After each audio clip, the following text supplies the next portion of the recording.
또 건설주 같은 경우는 우리 코스피 평균 PER보다 약 30%, 3분의 1 정도는 디스카운트가 되어 있거든요. 그래서 진입하기가 굉장히 좋은 시점으로 보이기도 합니다. 하지만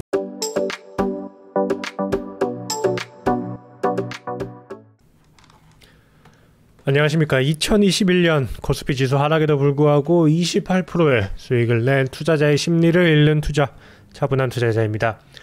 오늘은 주식시장뿐만 아니라 사회적으로도 큰 이슈가 되고 있는 종목입니다. 현대산업개발에 대해서 한번 얘기를 해보도록 하겠습니다. 다들 아시죠? 현대산업개발 지금 무슨 일이 일어나고 있는지 모르는 분들은 없을 겁니다. 무슨 일이 일어났습니까? 건물이 무너졌습니다. 아파트를 짓고 있다가 양생이라고 하죠. 양생이라는 콘크리트를 타설하는 작업을 한 다음에 뭐 이렇게 계속해서 견고함을 만드는 작업인데 그 작업을 제대로 하지 못해서 결국 건물이 무너지게 됐습니다. 굉장한 악재죠. 엄청난 악재입니다. 건설업을 하는 회사가 건물을 못 지어서 수주를 못한 것도 아니고 건물이 무너졌다는 것은 결국 본업에 대한 리스크가 노출된 겁니다. 본업의 리스크죠. 그런데 더욱 큰 문제는 뭡니까?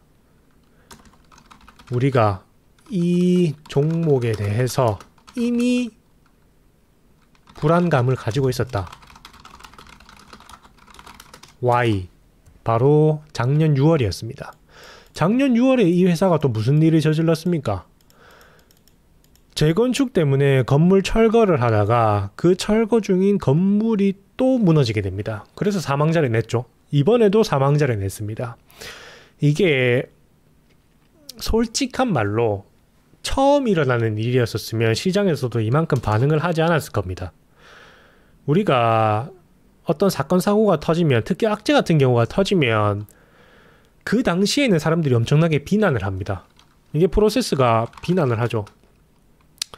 그리고 뭔가 조치를 취하려고 합니다. 그리고 그 조치가 제대로 안 돼요.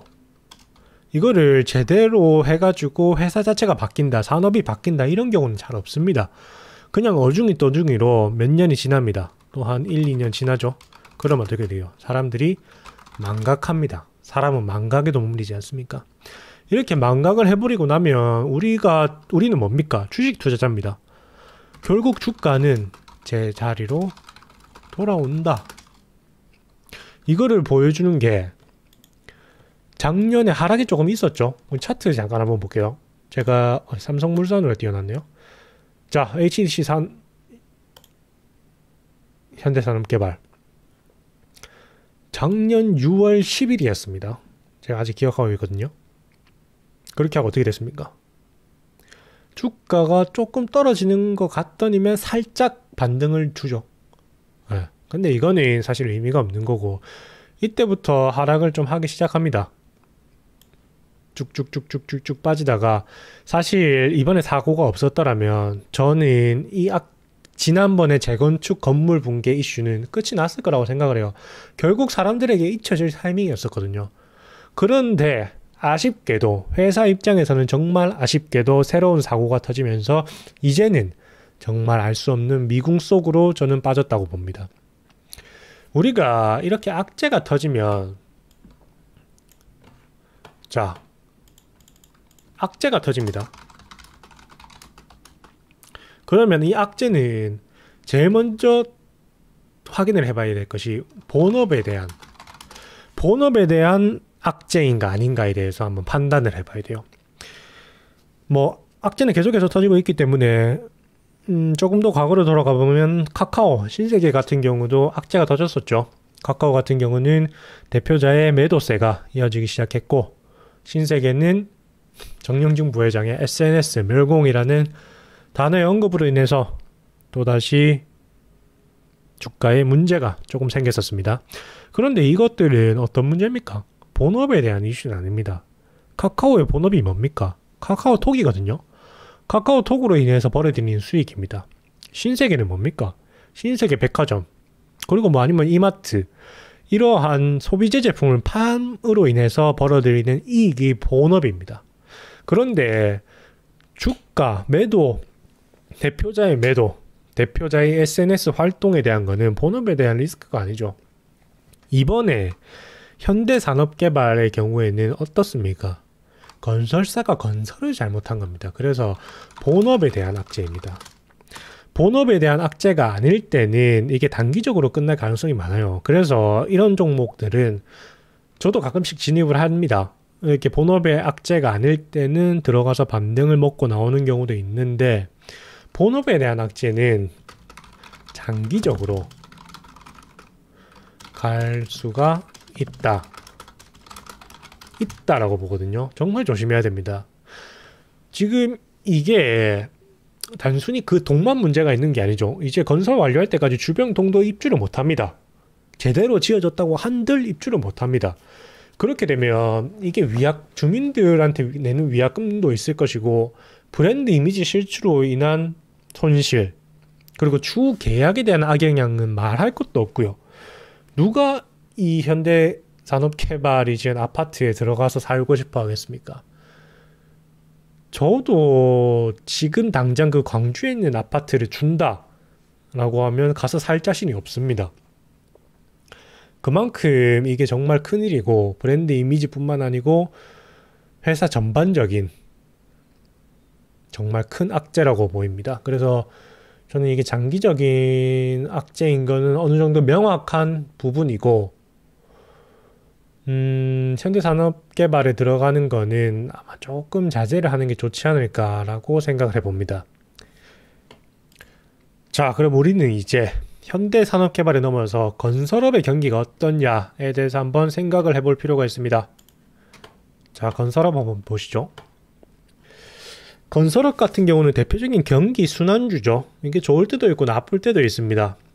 이제 2000년대, 한 2, 3년부터 해가지고는 한창 이제 건설업의 호황이었습니다. 이런 호황이던 시기에는 뭐 볼 것도 없죠. 주가는 계속해서 올라가게 됩니다. 그런데 최근 2, 3년 사이에, 최근 2, 3년입니다.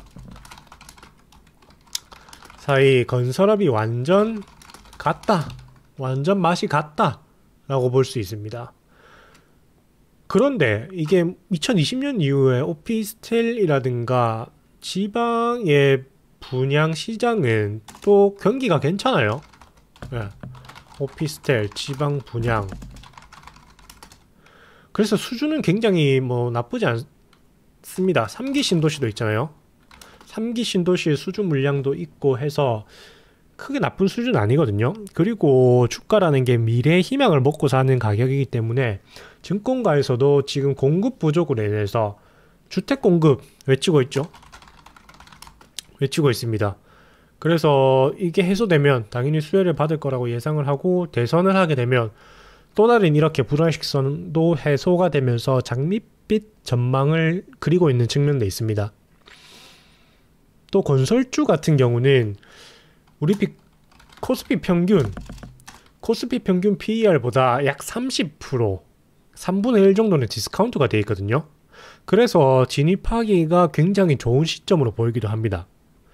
하지만 섹터 자체에 저는 약간 문제라기보다는 진입하기 꺼림직한 느낌이 드는 것도 사실입니다.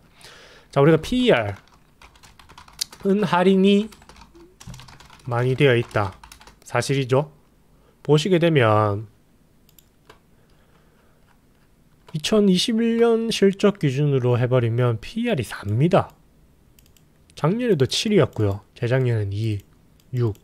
PER도 굉장히 저PER이고 PBR도 보십시오. 0.5 미칩니다. 거의 은행주죠.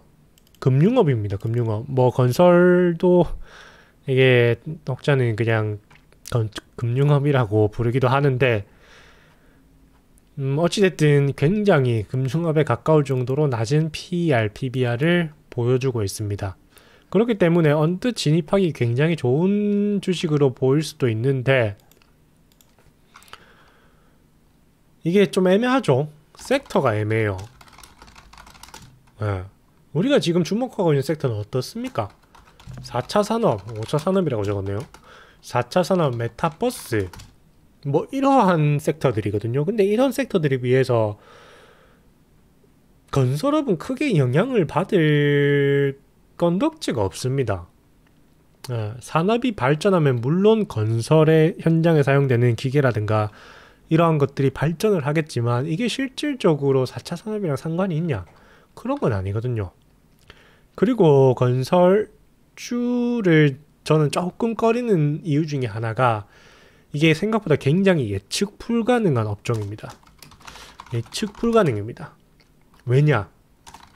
Why? 건설 경기는 정해져 있는 게 아닌가요? 경기 순환주인데 그냥 건설 경기가 좋을 때 사고 안 좋을 때 팔면 되는 거 아닌가요? 라고 하기에는 이번 종목 현대산업개발과 같이 건설주는 종목마다 리스크가 너무 많이 존재합니다. 여러분 이번에도 사망사고가 일어났지만 건설 현장에서 1년에 몇 명이나 죽을 것 같습니까? 사망자가 몇 명이나 나올까요? 1년에 제가 알기로는 약 400명 정도거든요.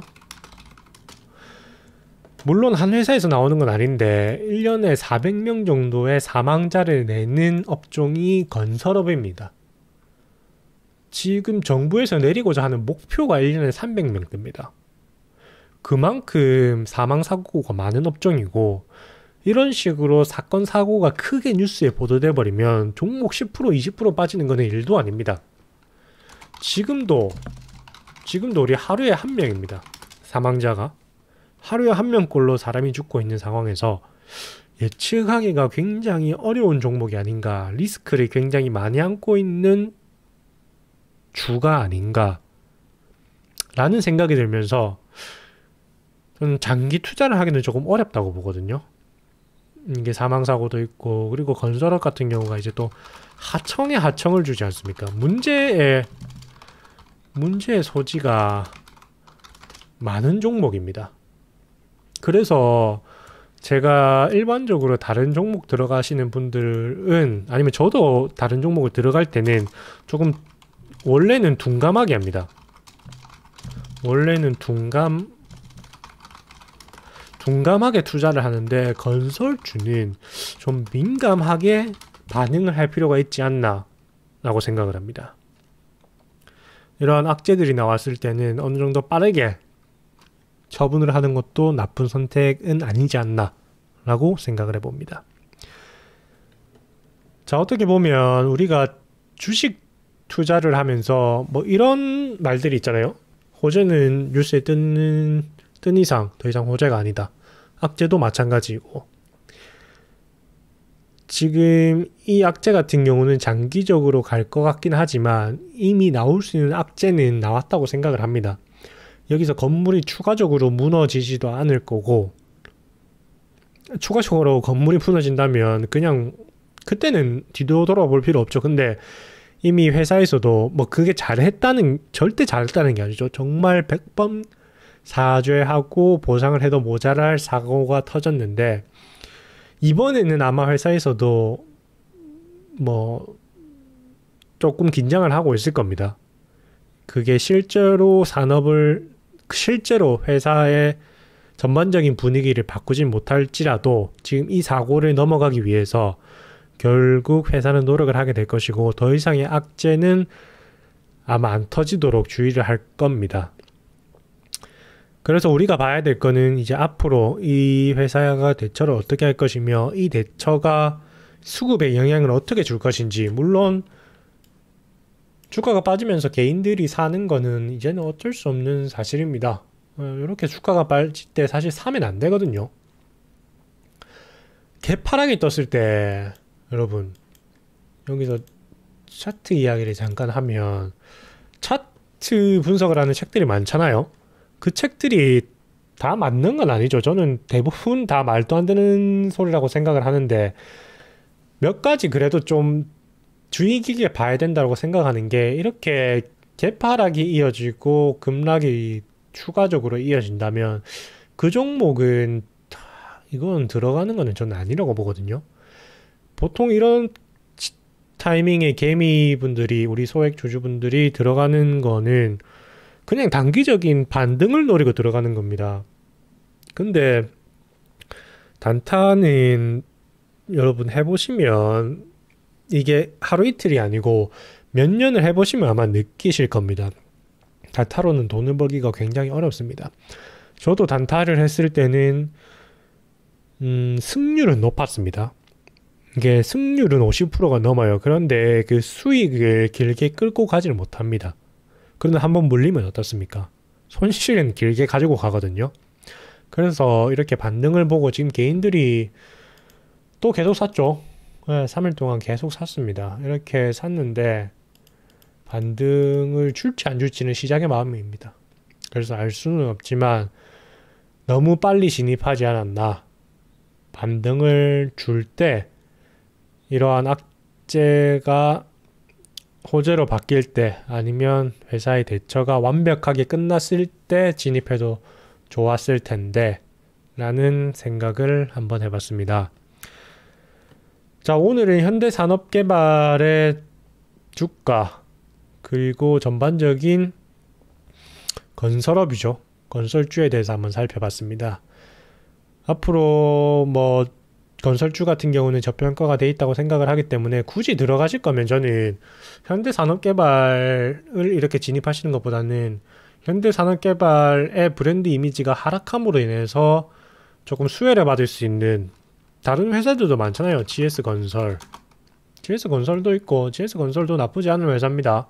GS건설, 삼성물산도 있을 것이고요. 삼성물산 이렇게 상대적으로 하나의 주가가 빠짐으로 인해서 그거에 대한 수혜를 받을 수 있는, 이거는 수혜를 받을 수 있는 업종은 아니지만 수혜를 받을 수 있는 종목에 들어가는 것이 더 낫다고 생각을 하고요. 그래서 건설주에 들어가는 것 자체는 나쁘지 않다고 생각을 하나 현대 개발 산업에 들어가시는 분들보다는 다른 종목에 들어가는 게 좋지 않나 라고 생각을 하면서 오늘 영상 마치도록 하겠습니다. 이상 시청해 주셔서 감사합니다.